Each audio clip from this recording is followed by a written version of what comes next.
قرآن مجید کی مکی صورتوں کی تعداد ہے 86۔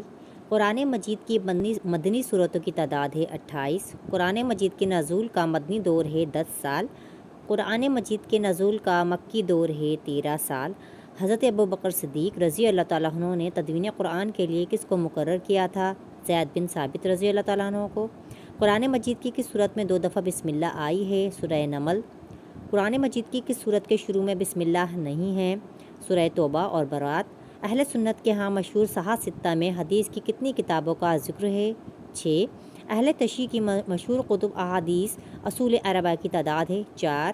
قرآن مجید کی سورہ احزاب میں کس صحابی کا نام آیا ہے؟ زید بن حارثہ رضی اللہ تعالیٰ عنہ کا۔ صحیح بخاری کے مؤلف کا نام ہے محمد بن اسماعیل۔ صحیح مسلم کے مؤلف کا نام ہے مسلم بن حجاج۔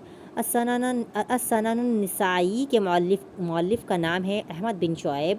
السنن ابی داؤد کے مؤلف کا نام ہے سلیمان بن اشعث۔ السنن ترمذی کے مؤلف کا نام ہے محمد بن عیسیٰ۔ السنن ابن ماجہ کے مؤلف کا نام ہے محمد بن یزید۔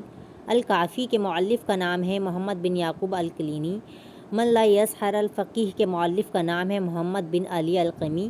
الاستبصار اور تہذیب الاحکام کے مؤلف کا نام ہے محمد بن حسن طوسی۔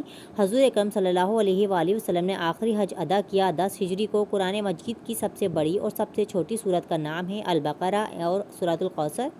قرآن پاک کو مکمل کتاب کی صورت میں مدون کرنے کی ضرورت پیش آئی دور صدیقی میں۔